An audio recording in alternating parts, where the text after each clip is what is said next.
നമസ്കാരം സുഹൃത്തുക്കളെ, എന്റെ പേര് Aswathy. Welcome to Harshitham edutech. 10th prelims ഒന്നാം ഘട്ട പരീക്ഷയിൽ ചോദിച്ച ചോദ്യങ്ങളുടെ അനുബന്ധ വിവരങ്ങളുടെ ഡിസ്കഷൻ ആണ്. അപ്പോൾ ഒന്നാമത്തെ ക്ലാസ് നിങ്ങൾ കണ്ടിട്ടുണ്ടോ?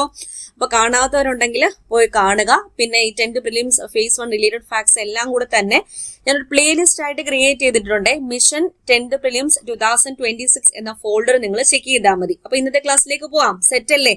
പിന്നെ ഈ ഒരു ക്ലാസ്സിന്റെ പ്രത്യേകത, ഓരോ ക്വസ്റ്റ്യനും എവിടെ നിന്ന് വന്നു, ആ സോഴ്സ് ഉൾപ്പെടെയാണ് ഞാൻ നിങ്ങൾക്ക് പറഞ്ഞു തരാൻ പോകുന്നത്. വളരെയധികം പ്രയോജനപ്പെടുന്ന ക്ലാസ് തന്നെയാണ്. ഓക്കെ, സ്റ്റാർട്ട് ചെയ്താലോ? നമ്മുടെ ടെലഗ്രാം ചാനൽ ജോയിൻ ചെയ്യാത്തവരുണ്ടെങ്കിൽ ഫസ്റ്റ് കമന്റ് ഒന്ന് ചെക്ക് ചെയ്തേക്കണേ. ലിങ്ക് ഞാൻ പിൻ ചെയ്ത് വെച്ചിട്ടുണ്ട്. ആദ്യത്തെ ചോദ്യം, ഇന്ത്യയിലെ വാതോർജ നിലയം ഏതാണ്? വാതോർജം എന്നാൽ വിൻഡ് എനർജി ആണ്. വാതോർജം എന്നാൽ എന്താണ്? Wind energy. ലംബ, ഗുജറാത്തിലെ ലംബയാണ് ഇന്ത്യയിലെ വാതോർജ നിലയം. അപ്പൊ കാറ്റിന്റെ ഗതികോർജം, അതായത് കാറ്റിന്റെ കൈനറ്റിക് എനർജി ഉപയോഗിച്ച് വിൻഡ് മില്ലുകൾ പ്രവർത്തിപ്പിച്ചുണ്ടാക്കുന്ന പുനരുപയോഗിക്കാവുന്ന ഊർജ സ്രോതസ്സിനെയാണ് എന്ത് പറയുന്നത്? വാതോർജം എന്ന് പറയുന്നത്. അപ്പൊ ഈ ലംബയുടെ പ്രത്യേകത എന്താണ്? ലംബയുടെ പ്രത്യേകത നിങ്ങൾ മനസ്സിലാക്കിയിരിക്കുക. ഗുജറാത്തിലെ കച്ച് തീരത്താണ് ലംബ സ്ഥിതി ചെയ്യുന്നത്. ഏഷ്യയിലെ തന്നെ ഏറ്റവും വലിയ വിൻഡ് ഫാമുകളിൽ ഒന്നാണ് ലംബ. തീരദേശ കാറ്റിനെയാണ് ഇവിടെ പരമാവധി പ്രയോജനപ്പെടുത്തുന്നത് എന്ന് മനസ്സിലാക്കുക. ഇനി ഇന്ത്യയിൽ ഏറ്റവും കൂടുതൽ കാറ്റിൽ നിന്നും വൈദ്യുതി ഉൽപ്പാദിപ്പിക്കുന്ന സംസ്ഥാനം ഏതാണ്? തമിഴ്നാട്. തമിഴ്നാട്ടിലെ മുപ്പന്തൽ വിൻഡ് ഫാം ഇന്ത്യയിലെ ഏറ്റവും വലുതാണ് എന്നുകൂടി മനസ്സിലാക്കുക. ഇനി വിൻഡ് എനർജി ശേഷിയിൽ ഇന്ത്യയിൽ 2ാം സ്ഥാനത്ത് ഏത് സംസ്ഥാനമാണ്? ഗുജറാത്ത് ആണ്. ഗുജറാത്ത്. കേരളത്തിലെ വാതോർജ നിലയങ്ങൾ ഏതൊക്കെയാണ്? കേരളത്തിലെ ആദ്യത്തെ കാറ്റാടി നിലയം പാലക്കാട് ജില്ലയിലെ കഞ്ചിക്കോടാണ്. കേരളത്തിലെ ആദ്യത്തെ കാറ്റാടി നിലയം പാലക്കാട് ജില്ലയിലെ കഞ്ചിക്കോടും കേരളത്തിലെ ആദ്യത്തെ സ്വകാര്യ കാറ്റാടി നിലയം ഇടുക്കി ജില്ലയിലെ രാമക്കൽമേടുമാണ്. ഇടുക്കി ജില്ലയിലെ രാമക്കൽമേട്. ഓർത്തിരിക്കുമല്ലോ. പിന്നെ വീഡിയോസ് ഒക്കെ ഇഷ്ടമാവുകയാണെങ്കിൽ നിങ്ങൾ മാക്സിമം ഫ്രണ്ട്സിന് ഒന്ന് ഷെയർ ചെയ്ത് കൊടുക്കുക. നമ്മുടെ ക്ലാസ്സിനെ പറ്റി എല്ലാവരോടും ഒന്ന് പറഞ്ഞും കൂടെ കൊടുത്തേക്കണേ. അടുത്ത ചോദ്യത്തിലേക്ക് പോകാം. ഹിമാലയത്തിലെ ലവണജല തടാകം ഏതാണ്? ഹിമാലയത്തിലെ ലവണജല തടാകമാണ് രാഗാസ്. അപ്പൊ ഈ രാഗാസ് തടാകത്തെ കുറിച്ചൊക്കെ പരാമർശിക്കുന്ന ചാപ്റ്റർ ഏതാണെന്ന് നോട്ട് ചെയ്തോളൂ. NCERT ക്ലാസ് 11 ജോഗ്രഫി ചാപ്റ്റർ 3 നീരൊഴുക്ക് വ്യൂഹം അഥവാ drainage system India physical environment എന്ന ടെക്സ്റ്റിലെ ചാപ്റ്റർ ആണ് ചാപ്റ്റർ 3. അപ്പൊ ഈ ചാപ്റ്റർ ഡീറ്റെയിൽ ആയിട്ട് നമ്മുടെ ഹർഷിതം എഡ്യൂടെക് ആപ്പിൽ അവൈലബിൾ ആണ്. അതിലെ LGS ബാച്ചുകളിൽ അവൈലബിൾ ആണ്. കമ്പനി LGS ബാച്ചിൽ അവൈലബിൾ ആണ്. അതുപോലെ ഈ ഒരു ബാച്ച് ഉണ്ടല്ലോ, VFA Bevco LD combo batch, അതിനകത്തൊക്കെ ഞാൻ ഇട്ടേക്കാം. അപ്പൊ ജോയിൻ ചെയ്യാത്തവരുണ്ടെങ്കിൽ എത്രയും വേഗം തന്നെ ജോയിൻ ചെയ്തോളാം.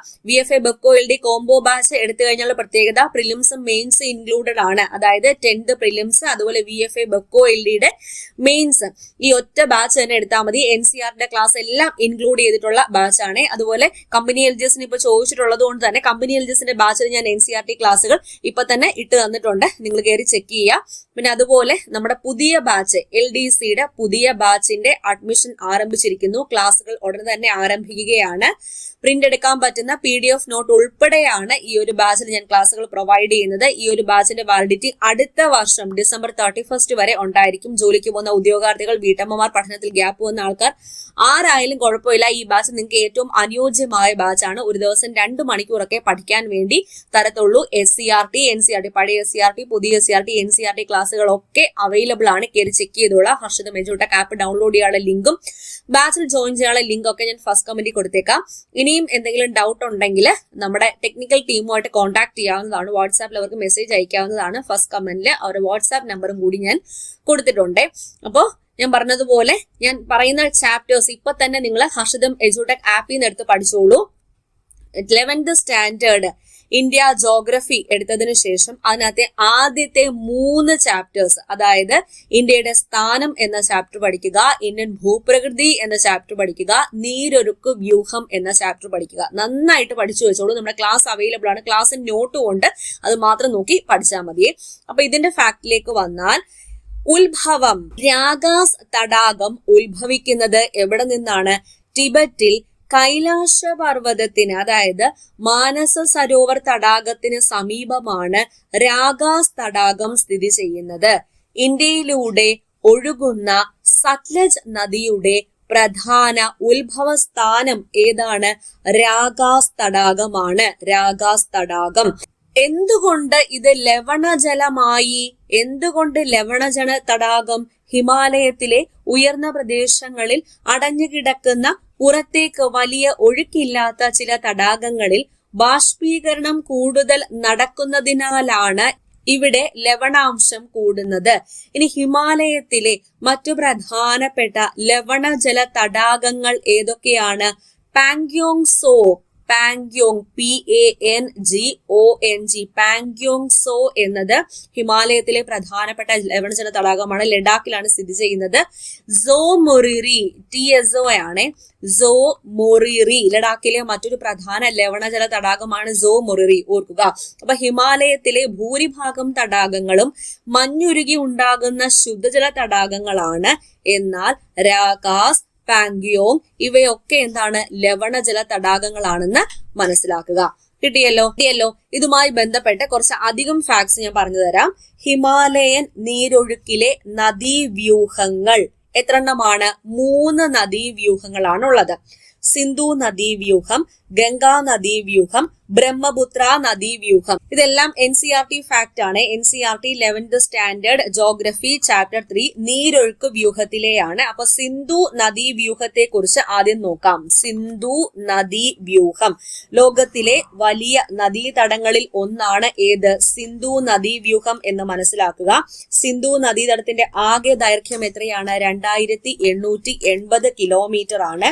സിന്ധു നദി അറിയപ്പെടുന്ന മറ്റൊരു പേരെന്താ? ഇൻഡസ്. ഇൻഡസ് എന്നതാണ് സിന്ധു നദി അറിയപ്പെടുന്ന മറ്റൊരു പേര്. ഇന്ത്യയിലെ ഏറ്റവും പടിഞ്ഞാറായി ഒഴുകുന്ന ഹിമാലയൻ നദിയാണ് സിന്ധു. സിന്ധു നദി ഉത്ഭവിക്കുന്നത് എവിടെ നിന്നാണ്? PSC എപ്പോഴും ചോദിക്കാറുണ്ട്. ടിബറ്റിലെ കൈലാസ പർവ്വതത്തിൽ സമുദ്രനിരപ്പിൽ നിന്നും 4164 മീറ്റർ ഉയരത്തിൽ സ്ഥിതി ചെയ്യുന്ന ബൊക്കാർച്ചുവിനടുത്തുള്ള ഒരു ഹിമാനിയിൽ നിന്നാണ് സിന്ധു നദിയുടെ ഉത്ഭവം. സിന്ധു നദി ടിബറ്റിൽ അറിയപ്പെടുന്ന പേര് എന്താണ്? സിംഗി കമ്പൻ. സിംഗി കമ്പൻ അതായത് സിംഹത്തിന്റെ മുഖം എന്നാണ് അർത്ഥം. ലഡാക്കിനും സസ്കാർ പർവ്വത നിരക്കും ഇടയിലൂടെ വടക്കു പടിഞ്ഞാറ് ദിശയിൽ ഒഴുകുന്ന നദി ലഡാക്ക്, ബാൾട്ടിസ്ഥാൻ എന്നീ പ്രദേശങ്ങളെ കടന്നു പോകുന്നു. ഇനി സിന്ധു നദി പാകിസ്ഥാനിലേക്ക് പ്രവേശിക്കുന്നത് PSC പ്രീവിയസ് ക്വസ്റ്റ്യൻ ആണ്. ചില്ലാർ എന്ന പ്രദേശത്ത് നിന്നാണ് സിന്ധു നദി പാകിസ്ഥാനിലേക്ക് പ്രവേശിക്കുന്നത്. NCERT വ്യക്തമായിട്ട് കൊടുത്തിട്ടുണ്ട്. ദാർദിസ്ഥാൻ പ്രദേശത്തെ ചില്ലാർ എന്ന് കൊടുത്തിട്ടുണ്ട്. ദാർദിസ്ഥാൻ പ്രദേശത്തെ ചില്ലാറിൽ നിന്നാണ് സിന്ധു നദി പാകിസ്ഥാനിലേക്ക് പ്രവേശിക്കുന്നത് എന്ന് മനസ്സിലാക്കുക. സിന്ധു നദി ഒഴുകുന്ന ഇന്ത്യയിലെ ഏക പ്രദേശം ഏതാണ്? ജമ്മു കാശ്മീരിലെ ലേ ആണ്. ജമ്മു കാശ്മീരിലെ ലേ. ഇനി സിന്ധു നദിയുടെ പ്രധാന ഹിമാലയൻ പോഷക നദികൾ ഏതൊക്കെയാണ്? ഷയോക്ക്, ഗിൽഗിത്ത്, സസ്കർ, ഹുൻസ ഇപ്പൊ തന്നെ പഠിച്ചേ. ഹുൻസ, നുബ്ര ഇവയൊക്കെ എന്താണ്? സിന്ധു നദിയുടെ പ്രധാന ഹിമാലയൻ പോഷക നദികളാണ്. ഷയോക്ക്, ഗിൽഗിത്ത്, സസ്കർ, ഹുൻസ, നുബ്ര എന്നിവയൊക്കെ. ഇനി സിന്ധു നദി സമതലങ്ങളിലേക്ക് അതായത് പർവ്വതത്തിൽ നിന്നും പുറത്തെത്തുന്ന പാകിസ്ഥാനിലെ പ്രദേശം ഏതാണെന്ന് ചോദിച്ചാൽ നിങ്ങൾ കേട്ടിട്ടുണ്ടായിരിക്കും. അറ്റോക്ക് ആണ്. അറ്റോക്ക്. സിന്ധുവിന്റെ പ്രധാനപ്പെട്ട ഒരു പോഷക നദിയാണ് ചലം നദി. സിന്ധുവിന്റെ പ്രധാനപ്പെട്ട ഒരു പോഷക നദിയാണ് ഏത്? ചലം നദി. അടുത്ത ചോദ്യം ചലം നദിയെ കുറിച്ച് തന്നെയാണ്. ചലം നദി ഉത്ഭവിക്കുന്നത് എവിടെ നിന്ന്? മനസ്സിലാക്കുക. കാശ്മീർ താഴ്വരയ്ക്ക് തെക്ക് കിഴക്കായി സ്ഥിതി ചെയ്യുന്നു പീർ പഞ്ചൽ മലനിരകളുടെ താഴ്വാരത്തുള്ള വെരിനാഗ് നീരുറവയിൽ നിന്നാണ് ചലം നദിയുടെ ഉത്ഭവം എന്നോർക്കുക. ശ്രീനഗറിലൂടെയും വൂളാർ തടാകത്തിലൂടെയും ഒഴുകുന്ന ചലം നദി ആഴമേറിയതും ഇടുങ്ങിയതുമായ ഗിരികന്ധരങ്ങളിലൂടെ ചിനാബ് നദിയിൽ ചേരുന്ന പാകിസ്ഥാനിലെ പ്രദേശമാണ് ഛാങ് എന്ന പ്രദേശത്ത് വെച്ചാണ് ചലം നദി ഏത് നദിയിൽ ചേരുന്നത്? ചിനാബ് നദിയിൽ ചേരുന്നത്. അപ്പൊ അടുത്ത ചോദ്യത്തിന്റെ ഉത്ഭവവും NCERT തന്നെയാണ്. NCERT ക്ലാസ് 11 ഈ ചാപ്റ്റർ, ഞാൻ ഈ പറഞ്ഞ ചാപ്റ്റർ 3 ഡ്രെയിനേജ് സിസ്റ്റം അഥവാ നീരൊഴുക്ക് വ്യൂഹം ഓർക്കുക. അപ്പൊ അടുത്ത ചോദ്യം നമുക്ക് നോക്കാം. ചലം നദി ചക്രവലയങ്ങൾ രൂപപ്പെടുത്തുന്നതിന്റെ കാരണമായി ഭവിച്ച തടാകം ഏതാണ്? വൂളാർ തടാകമാണ്. വൂളാർ തടാകം. എന്താണ് ചക്രവലയങ്ങൾ അഥവാ മിയാൻഡേഴ്സ്? ചക്രവലയങ്ങളുടെ ഇംഗ്ലീഷ് എന്താണ്? മിയാൻഡേഴ്സ്. നദികൾ സമതലങ്ങളിലൂടെ ഒഴുകുമ്പോൾ നേരെ ഒഴുകാതെ പാമ്പിനെ പോലെ വളഞ്ഞു പുളഞ്ഞ് ഒഴുകുന്നതിനെയാണ് മിയാൻഡറുകൾ അഥവാ ചക്രവലയങ്ങൾ എന്ന് വിളിക്കുന്നത്. ചലത്തിന്റെ പ്രത്യേകത എന്താണ്? സാധാരണ നദികൾ അവയുടെ ഓൾഡ് സ്റ്റേജിൽ, അതായത് സമതലങ്ങളിൽ എത്തുമ്പോഴേ മാത്രമാണ് വളഞ്ഞു ഒഴുകുന്നത്. എന്നാൽ ഈ ചലം നദി കാശ്മീർ താഴ്വരയിലൂടെ ഒഴുകുമ്പോൾ അത് അതിന്റെ കൗമാരഘട്ടത്തിൽ തന്നെ ആയിരുന്നിട്ട് കൂടി വലിയ രീതിയിലുള്ള ചക്രവലയങ്ങൾ ഭൂമിശാസ്ത്രപരമായി രൂപപ്പെടുത്തുന്നുണ്ട്. അത് അതിന്റെ ഒരു പ്രത്യേകതയാണ്. ഇനി വൂളാർ തടാകത്തെ കുറിച്ച് പറഞ്ഞാൽ ഇന്ത്യയിലെ ഏറ്റവും വലിയ ശുദ്ധജല തടാകം ഫ്രഷ് വാട്ടർ ലേക്ക് ആണ് വൂളാർ. ജമ്മു കാശ്മീരിലാണ് സ്ഥിതി ചെയ്യുന്നത്. ചലം നദി ഈ തടാകത്തിലൂടെ ഒഴുകി പോകുന്നുണ്ട്. അതാണ് ഇവിടെ തന്നിരിക്കുന്നത്. ശ്രീനഗറിലൂടെയും വൂളാർ തടാകത്തിലൂടെയും ഒഴുകുന്ന ചലം നദി ആഴമേറിയതും ഇടുങ്ങിയതുമായ ഗിരികന്ധര താഴ്വരകളിലൂടെ ചിനാബ് നദിയിൽ ചേരുന്ന പാകിസ്ഥാനിലെ പ്രദേശമാണ് ഛാങ്. അപ്പൊ ഈ ചാപ്റ്റർ നിങ്ങൾ ഇപ്പൊ തന്നെ എടുത്ത് പഠിച്ചോളൂ. ഹർഷിത എഡ്യൂടെക് ആപ്പില് ഞാൻ LGSന്റെ കോഴ്സിലും അതുപോലെ VFA ബെബ്കോ LD കോംബോ ബാച്ചിലൊക്കെ NCERT ക്ലാസ്സുകൾ എന്ന് പറഞ്ഞിട്ട് ഒരു സെപ്പറേറ്റ് ഫോൾഡർ തന്നെ ക്രിയേറ്റ് ചെയ്തിട്ടുണ്ട്. അതിനകത്ത് ജോഗ്രഫിയിൽ ഞാൻ ഇപ്പൊ ഇട്ടിരിക്കുന്ന ഈ ചാപ്റ്റർ എടുത്ത് പഠിച്ചോണം. നീരൊഴുക്ക് വ്യൂഹം ഞാൻ പറഞ്ഞില്ലേ, ആ 3 ചാപ്റ്റർ എടുത്ത് വെച്ച് പഠിച്ചോണേ. അപ്പൊ ചലം നദി ഈ തടാകത്തിലൂടെ വൂളാർ തടാകത്തിലൂടെ ഒഴുകി പോകുന്നുണ്ട്. നദി കൊണ്ടുവരുന്ന എക്കൽ മണ്ണാണ് തടാകത്തിന്റെ ഘടന നിലനിർത്തുന്നത് എന്നുകൂടി ഓർക്കുക. അപ്പൊ നിങ്ങൾ ഈ മിയാൻഡേഴ്സ് പഠിക്കുമ്പോൾ ഓർക്കേണ്ട മറ്റൊരു പോയിന്റ് ആണ് ഓക്സ്ബോ തടാകങ്ങൾ. ഇപ്പൊ വൂളാർ തടാകത്തിന്റെ കേസ് തന്നെ എടുക്കുമ്പോഴേ, വൂളാർ തടാകം യഥാർത്ഥത്തില് ചലം നദി വക്രവലയങ്ങൾ ഉണ്ടാക്കി ഒടുവിൽ രൂപം കൊണ്ട ഒരു വലിയ കുതിരക്കുളമ്പ് തടാകം അഥവാ ഓക്സ്ബോ തടാകത്തിന് ഉദാഹരണമാണ് എന്നുകൂടി മനസ്സിലാക്കുക. വൂളാർ തടാകം യഥാർത്ഥത്തിൽ ചലം നദി വക്രവലയങ്ങൾ ഉണ്ടാക്കി ഒടുവിൽ രൂപം കൊണ്ട ഒരു വലിയ കുതിരക്കുളമ്പ് തടാകം അഥവാ ഓക്സ്ബോ തടാകത്തിന് ഉദാഹരണമാണ്. അപ്പൊ സോഴ്സ് കിട്ടിയല്ലോ, 3 ചോദ്യങ്ങളുടെയും ഉത്തരം കിട്ടിയല്ലോ. പഠിച്ചേ, ഓരോ ചോദ്യങ്ങളും വ്യക്തമായിട്ട് മനസ്സിലാക്കുക. അപ്പൊ നമ്മുടെ ബാച്ചുകളുടെ കാര്യം മറക്കണ്ട കേട്ടോ. അടുത്ത ചോദ്യം നോക്കാം. സമാധാനത്തിന്റെ പാലം എന്നറിയപ്പെടുന്നത് ഏത്? സമാധാനത്തിന്റെ പാലം എന്നറിയപ്പെടുന്നത് അമൻ സേതു ആണ്. അമാൻ സേതു. ഇന്ത്യയും പാകിസ്ഥാനും തമ്മിലുള്ള അതിർത്തി രേഖയായ ലൈൻ ഓഫ് കൺട്രോൾ അഥവാ LOC ജമ്മു കൺട്രോളിലെ ബരാമുള്ള ജില്ലയിലുള്ള ഉറി സെക്ടറിനെയും പാക് അധിനിവേശ കാശ്മീരിലെ ചക്കോത്തി സെക്ടറിനെയും ബന്ധിപ്പിക്കുന്ന പാലമാണ് ഏത്? അമാൻ സേതു. അപ്പൊ ഉറിയെയും ചക്കോത്തിയെയും, സിമ്പിൾ ആയിട്ട് പറഞ്ഞാൽ ഉറിയെയും ചകോതിയെയും തമ്മിൽ ബന്ധിപ്പിക്കുന്ന പാലമാണ് ഏത്? അമാൻ സേതു. ശ്രീനഗറിനും മുസാഫറാബാദിനും ഇടയിലുള്ള യാത്രാ വ്യാപാര സൗകര്യങ്ങൾക്കും ഇരുവശത്തുമുള്ള ഭിന്നിച്ചുപോയ കുടുംബങ്ങളുടെ പുനഃസമാഗമത്തിനുമായി 2005 ഇത് തുറന്നുകൊടുത്തത്. മൈത്രി സേതു എന്ന് കേട്ടിട്ടുണ്ടോ?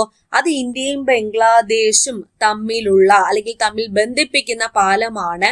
ഫെനി നദിക്ക് കുറുകെ സ്ഥിതി ചെയ്യുന്ന പാലമാണ് മൈത്രി സേതു. ഓക്കെ, അതുകൂടി ഓർക്കുക. അടുത്തത് മൊളാസിസ് തടം. ഈ ചോദ്യവും NCERT തന്നെയാണ്. NCERT 11th standard geography chapter 2 India ഭൂപ്രകൃതി എന്ന ഫിസിയോഗ്രഫി എന്ന ചാപ്റ്ററിൽ നിന്ന് വന്നിരിക്കുന്നതാണ്. ഇവിടെ കൊടുത്തിട്ടുണ്ട് എന്താണ് അവിടെ പറഞ്ഞിരിക്കുന്നതെന്ന്. മൊളാസിസ് തടം എന്നും അറിയപ്പെടുന്ന മിസോറാം മൃദുവായതും ദൃഢീകരിക്കാത്തതുമായ നിക്ഷേപങ്ങളാൽ രൂപപ്പെട്ടതാണ്. കണ്ടോ, നാഗാലാൻഡിലെ മിക്ക നദികളും ബ്രഹ്മപുത്രയുടെ പോഷക നദികളാണ്. എന്നാൽ മിസോറാമിലെയും മണിപ്പൂരിലെയും 2 നദികൾ മേഘനയുടെ പോഷക നദിയായ ബരാക്ക് നദിയുടെ പോഷക നദികളാണെന്ന് മനസ്സിലാക്കുക. മണിപ്പൂരിന്റെ കിഴക്കൻ ഭാഗങ്ങളിലുള്ള നദികൾ മ്യാൻമറിലെ ഐരാവതി നദിയുടെ പോഷക നദിയായ ചിന്ദ്വിൻ നദിയുടെ പോഷക നദികളാണ്. അപ്പൊ ഇവിടെ ഓർക്കേണ്ട പോയിന്റ്, മണിപ്പൂരിലെയും മിസോറാമിലെയും പ്രധാനപ്പെട്ട നദി ഏതാണ്? ബരാക്ക് നദി. ബരാക്ക് നദി. അപ്പൊ മണിപ്പൂരിലെയും മിസോറാമിലെയും രണ്ട് നദികൾ മേഘ്നാ നദിയുടെ പോഷക നദിയായ ബരാക്ക് നദിയുടെ പോഷക നദിയാണെന്ന് ഓർക്കുക. മൊളാസിസ് തടം എന്നറിയപ്പെടുന്നത് മിസോറാം ആണെന്നും ഓർക്കുക. മൊളാസിസ് തടം എന്ന് മിസോറാം അറിയപ്പെടാനുള്ള കാരണം എന്താണ്? മൃദുവായതും ദൃഢീകരിക്കാത്തതുമായ നിക്ഷേപങ്ങളാൽ രൂപപ്പെട്ടതിനാൽ ആണ് എന്നും മനസ്സിലാക്കുക. ഓക്കെ, അപ്പൊ നാഗാലാൻഡിലെ മിക്ക നദികളും ഏത് നദിയുടെ പോഷക നദിയാണ്? ബ്രഹ്മപുത്ര നദിയുടെ പോഷക നദിയാണ്. മണിപ്പൂരിലെ കിഴക്കൻ ഭാഗങ്ങളിലെ നദികൾ മ്യാൻമറിലെ ഐരാവതി നദിയുടെ പോഷക നദിയായ ചിന്ദ്വിൻ നദിയുടെ പോഷക നദികളാണ് എന്നുകൂടി ഓർക്കുക. ഇത് ചാപ്റ്റർ 2 ആണ്, ഭൂപ്രകൃതിയാണ് കേട്ടോ, ഭൂപ്രകൃതി. അപ്പൊ ഇവിടെ നിങ്ങൾ മനസ്സിലാക്കിയിരിക്കേണ്ട പോയിന്റ്, മൃദുവായതും ഉറപ്പില്ലാത്തതുമായ നിക്ഷേപങ്ങൾ, അതായത് സോഫ്റ്റ് അൺകൺസോളിഡേറ്റഡ് ഡെപ്പോസിറ്റ്സ് എന്ന് പറയും, കൊണ്ട് രൂപം കൊണ്ട ഭൂപ്രകൃതി ആയതിനാലാണ് മിസോറാം, ഓപ്ഷൻ ബി ആണ് ഉത്തരം, മിസോറാമിനെ മൊളാസിസ് ബേസിൻ അഥവാ മൊളാസിസ് തടം എന്ന് വിളിക്കുന്നത്. അപ്പൊ കുന്നുകളും മലനിരകളും നിറഞ്ഞ ഭൂപ്രകൃതി ആയതിനാൽ മിസോറാമിനെ ലാൻഡ് ഓഫ് റോളിംഗ് മൗണ്ടെയിൻസ് അഥവാ റോളിംഗ് പർവ്വതങ്ങളുടെ നാട് എന്ന് വിശേഷിപ്പിക്കുന്നുണ്ട്. ഇനി ഈ ഒരു പോർഷൻ വരുന്നത് ഈ രണ്ടാമത്തെ ചാപ്റ്ററിലെ കിഴക്കൻ കുന്നുകളും പർവ്വതങ്ങളും എന്നൊരു ടോപ്പിക് കൊടുത്തിട്ടുണ്ട്. അതിനകത്താണ് അപ്പൊ ഹിമാലയ പർവ്വതത്തിന്റെ ഭാഗമായ ഈ കിഴക്കൻ കുന്നുകളും പർവ്വതങ്ങളും ഒക്കെ വടക്ക് നിന്നും കിഴക്കോട്ടാണ് ഇങ്ങനെയാണ് വരുന്നത്. അപ്പൊ വടക്ക് ഇതിന്റെ ഒരു വടക്ക് ഭാഗം എടുത്തു കഴിഞ്ഞാൽ അവിടെ പത്കായി ബൂം, നാഗ കുന്നുകൾ, മണിപ്പൂർ കുന്നുകൾ എന്ന പേരിലാണ് അറിയപ്പെടുന്നത്. തെക്കു ഭാഗം എടുത്തു കഴിഞ്ഞാൽ മിസോ അല്ലെങ്കിൽ ലൂഷായ് കുന്നുകൾ എന്നാണ് അറിയപ്പെടുന്നത്. ഇനി ഈ ഭാഗത്ത് നിന്ന് തന്നെ PSC ഒരു PYQ ചോദിച്ചിട്ടുണ്ട്, ജുമിങ് കൃഷിരീതി. നിങ്ങൾ PYQs നോക്കുന്ന ആൾക്കാരാണെങ്കിൽ കണ്ടിട്ടുണ്ടായിരിക്കും. ജുമിങ് കൃഷിരീതി എന്താണ്? ഈ പ്രദേശങ്ങളിലൊക്കെ, അതായത് ഈ കിഴക്കൻ കുന്നുകളുണ്ടല്ലോ, ഇവിടെയൊക്കെ ഗോത്രവർഗ്ഗക്കാർ ചെയ്യുന്ന കൃഷിരീതി അറിയപ്പെടുന്ന പേരാണ് ജുമിങ് കൃഷിരീതി. ഓക്കെ, അപ്പോ ഭൂപ്രകൃതിയുടെ വ്യത്യാസങ്ങളുടെ അടിസ്ഥാനത്തിൽ ഇന്ത്യൻ ഭൂപ്രകൃതിയെ എങ്ങനെയൊക്കെ തരംതിരിച്ചിരിക്കുന്നു? 6 തരംതിരിച്ചിട്ടുണ്ട്. ഒന്ന് ഏതാണ്? വടക്ക് കിഴക്കൻ പർവ്വതങ്ങൾ, രണ്ടാമത്തതോ വടക്കൻ സമതലങ്ങൾ, മൂന്നാമത്തത് ഉപദ്വീപീയ പീഠഭൂമി, നാലാമത്തത് ഇന്ത്യൻ മരുഭൂമി, അഞ്ചാമത്തത് തീരസമതലങ്ങൾ, ആറാമത്തത് ദ്വീപുകൾ. ഓർക്കുക. ഓക്കെ, അടുത്ത ചോദ്യത്തിലേക്ക് പോകാം. ഇന്ത്യയിലെ ഏറ്റവും വലിയ തുരങ്ക റെയിൽപാത ഏതാണ്? പീർ പഞ്ചൽ പാതയാണ്. ഇന്ത്യയിലെ ഏറ്റവും വലിയ തുരങ്ക റെയിൽപാത ഏതാണ്? പീർ പഞ്ചൽ പാതയാണ്. ജമ്മു കാശ്മീരിലെ ബനിഹാളിനെയും ഖാസിഗുണ്ടിനെയും ബന്ധിപ്പിക്കുന്നതിനാൽ ഇത് ബനിഹാൾ റെയിൽ തുരങ്കം എന്നും അറിയപ്പെടുന്നുണ്ട്. കാശ്മീർ താഴ്വരയെ ഇന്ത്യൻ റെയിൽവേ ശൃംഖലയുമായി ബന്ധിപ്പിക്കുന്ന ഉദ്ധംപൂർ ശ്രീനഗർ ബരാമുള്ള റെയിൽ ലിങ്ക് പദ്ധതിയുടെ ഭാഗമാണ് ഇത് എന്നുകൂടി ഓർക്കുക. ഇതേ റെയിൽവേ ലൈനിന്റെ ഭാഗമായി വരുന്ന കത്ര ബനിഹാൾ സെക്ഷനിലെ ടണൽ T50, അതായത് ടണൽ T50 എന്ന തുരങ്കത്തിന് ഏകദേശം 12.775 കിലോമീറ്റർ നീളമുണ്ട്. ഇതിന്റെ നിർമ്മാണ പ്രവർത്തനങ്ങൾ പൂർത്തിയാകുന്നതോടെ ഇന്ത്യയിലെ ഏറ്റവും നീളം കൂടിയ റെയിൽവേ തുരങ്കമായിട്ട് ഇത് മാറുകയും ചെയ്യും. ഇനി കൊങ്കൺ പാതയിലെ വലിയ തുരങ്കം മഹാരാഷ്ട്രയിലെ കാർബുഡേ തുരങ്കമാണ്. കൊങ്കൺ റെയിൽവേയിലെ ഏറ്റവും നീളം കൂടിയത്. പീർ പഞ്ചൽ വരുന്നതിന് മുൻപ് ഇന്ത്യയിൽ ഏതായിരുന്നു മുൻപിൽ? ഇതായിരുന്നു ഏറ്റവും വലിയ തുരങ്കപാത എന്ന് മനസ്സിലാക്കുക. അപ്പൊ ഇത് കറണ്ട് അഫെയർ ആയിട്ട് വന്നതാണ്. കൂടാതെ ഈ ചോദ്യം ഉണ്ടല്ലോ, കറണ്ട് അഫെയർസ്, ഇന്ത്യയിലെ പ്രധാന ഗതാഗത സംവിധാനം, അതായത് പൊതുവിഭാഗം, അതിൽ നിന്ന് വന്നതാണ്. കൂടാതെ നമ്മൾ NCERT 12th standard transport and communication എന്നൊരു ചാപ്റ്റർ ഉണ്ട്, അതുകൂടി നോക്കുക. അതിൽ ഇതിന്റെ അടിസ്ഥാന വിവരങ്ങൾ കൊടുത്തിട്ടുണ്ട്. അപ്പോൾ 15ാമത്തെ ചോദ്യം വന്നത് മനസ്സിലായല്ലോ. ചാപ്റ്റർ 2 സ്ട്രക്ചർ ആൻഡ് ഫിസിയോഗ്രഫി, ഭൂപ്രകൃതി, ഇന്ത്യയുടെ ഭൂപ്രകൃതിയെ കുറിച്ചുള്ള അധ്യായത്തില് വടക്ക് കിഴക്കൻ മലനിരകളെ കുറിച്ച് പറയുന്ന ഭാഗത്ത് നിന്നാണ് ഇത് വന്നേക്കുന്നത്. അപ്പൊ ഈ ചോദ്യങ്ങളുടെയൊക്കെ സോഴ്സ് കിട്ടിയല്ലോ. അടുത്തതിലേക്ക് പോകാം. മൊളാസിസ് തടം മിസോറാം ആണെന്ന് കിട്ടി. പഞ്ചപ്രയാഗ് സ്ഥിതി ചെയ്യുന്നത് ഉത്തരാഖണ്ഡ് ഹിമാലയമാണ്. ഉത്തരാഖണ്ഡ് ഹിമാലയത്തെ കുറിച്ച് ഞാൻ നേരത്തെ പറഞ്ഞ 2ാമത്തെ ചാപ്റ്ററിൽ പറയുന്നുണ്ട്. കൂടാതെ ഈ പഞ്ചപ്രയാഗ് എന്ന് വെച്ചാൽ എന്താണ്? അളകനന്ദ നദി മറ്റ് 5 പ്രധാന നദികളുമായി സംഗമിക്കുന്ന പുണ്യ സ്ഥലങ്ങളെയാണ് പഞ്ചപ്രയാഗുകൾ എന്ന് വിളിക്കുന്നത്. ഇവ 5ഉം സ്ഥിതി ചെയ്യുന്ന ഉത്തരാഖണ്ഡിലാണ്. അപ്പൊ ഈ ഗംഗാ നദീവ്യൂഹം, നീരൊഴുക്ക് വ്യൂഹം എന്ന് പറഞ്ഞ 3ാമത്തെ ചാപ്റ്ററിലെ അതിൽ ഗംഗാ നദീവ്യൂഹത്തിലും ഇതിനെപ്പറ്റി പരാമർശിക്കുന്നുണ്ട്. അതുകൂടി നിങ്ങൾ നോക്കുക. അപ്പൊ ആദ്യത്തെ 3 ചാപ്റ്റർ എന്തായാലും നോക്കിയിരിക്കുക. ഇനി പഞ്ചപ്രയാഗ് ഏതൊക്കെയാണ്? പഞ്ചപ്രയാഗ് എന്ന് പറയുമ്പോഴത്തേക്കും 5 പ്രയാഗ്. ആദ്യത്തേത് വിഷ്ണു പ്രയാഗ്, രണ്ടാമത്തേത് നന്ദപ്രയാഗ്, മൂന്നാമത്തേത് കർണപ്രയാഗ്, നാലാമത്തേത് രുദ്രപ്രയാഗ്, 5ാമത്തേത് ദേവപ്രയാഗ്. ഇപ്പൊ വിഷ്ണു പ്രയാഗ് എന്ന് പറയുമ്പം അളകനന്ദയും ധൗളി ഗംഗയും കൂടി ചേർന്നതാണ് ഏത് വിഷ്ണു പ്രയാഗ്. നന്ദപ്രയാഗ് എന്ന് പറയുന്നത് അളകനന്ദയും മന്ദാകിനിയും കൂടി ചേർന്നതാണ്. കർണപ്രയാഗ് എന്ന് പറയുമ്പോൾ അളകനന്ദയും പിണ്ടാറും കൂടി ചേർന്നതാണ്. ഈ രണ്ടാമത്തെ ഉണ്ടല്ലോ നന്ദപ്രയാഗ്, അത് അളകനന്ദയും നന്ദാകിനിയും. നാലാമത്തത് രുദ്രപ്രയാഗ്, അളകനന്ദയും മന്ദാകിനിയും കൂടി ചേർന്നതാണ്. ദേവപ്രയാഗ് 5ാമത്തത് അളകനന്ദയും ഭാഗീരഥിയും കൂടി ചേർന്നതാണ് ഏത് ദേവപ്രയാഗ്. അപ്പൊ അളകനന്ദയുടെ പോഷക നദികളായിട്ട് നമ്മുടെ ടെക്സ്റ്റ് ബുക്കിൽ പറഞ്ഞിരിക്കുന്നത് 2 പിണ്ടാറും മന്ദാകിനിയുമാണ്. പിണ്ടാറും മന്ദാകിനി. മന്ദാകിനിയുടെ മറ്റൊരു പേരെന്താ? കാളി ഗംഗ. ഇനി ഗംഗയുടെ പ്രധാന കൈവഴികൾ ഏതൊക്കെയാണ്? ഹൂഗ്ലിയും പത്മയുമാണ്. ഇന്ത്യയിലെ ഏറ്റവും വലിയ നദീവ്യൂഹമാണ് ഗംഗാ നദീവ്യൂഹം എന്ന് മനസ്സിലാക്കുക. നമാമി ഗംഗാ പദ്ധതിയെ കുറിച്ച് കൂടി അവിടെ പരാമർശിക്കുന്നുണ്ട്, ചോദിക്കാൻ ചാൻസ് ഉണ്ട്. 2014 ജൂൺ മാസം ഭാരത സർക്കാർ അംഗീകരിച്ച സംയോജിത സംരക്ഷണ ദൗത്യമാണ് നമാമി ഗംഗ. അതായത് ഗംഗയിലെ മലിനീകരണം കുറയ്ക്കാൻ വേണ്ടിയിട്ടാണ്. മലിനീകരണ ശുദ്ധീകരണ സംവിധാനങ്ങൾ, അതുപോലെ നദീമുഖ വികസനം, നദീ ഉപരിതല ശുചീകരണം ഒക്കെയാണ് നമാമി ഗംഗ പദ്ധതിയുടെ പ്രധാന ലക്ഷ്യങ്ങൾ എന്ന് മനസ്സിലാക്കുക. ഉത്ഭവ സ്ഥാനത്ത് ഗംഗാ നദി ഏത് പേരിലാണ് അറിയപ്പെടുന്നത്? ഭാഗീരഥി എന്ന പേരിലാണ് അറിയപ്പെടുന്നത്. ഇനി ഉത്തരാഖണ്ഡ് ഹിമാലയത്തെ കുറിച്ച് പറഞ്ഞാൽ ഉത്തരാഖണ്ഡ് ഹിമാലയത്തിലെ പ്രധാന നദീവ്യൂഹങ്ങൾ അഥവാ നീരൊഴുക്കുകൾ ഏതൊക്കെയാണ്? സിന്ധുവും ഗംഗയുമാണ്. ഹിമാചൽ ഉത്തരാഖണ്ഡ് ഹിമാലയത്തിന്റെ ഭാഗമായ ഏറ്റവും വലിയ ഡൂൺ ഏതാണ്? ഡെറാഡൂൺ ആണ്. അടുത്ത ചോദ്യത്തിലേക്ക് പോകാം. ഇന്ത്യയിൽ യുറേനിയം നിക്ഷേപം കാണപ്പെടുന്നത് ധാർവാർ ശിലകളിലാണ്. ഇന്ത്യയിലെ പ്രകൃതിദത്തമായ ധാതു നിക്ഷേപങ്ങളിൽ ഭൂരിഭാഗവും കാണപ്പെടുന്നത് പുരാതന ശിലാസൂത്രങ്ങളായ ധാർവാർ, കൂടപ്പ വ്യൂഹങ്ങളിലാണെന്ന് മനസ്സിലാക്കുക. ഇന്ത്യയിലെ പ്രധാനപ്പെട്ട യുറേനിയം ഖനി ഏതാണ്?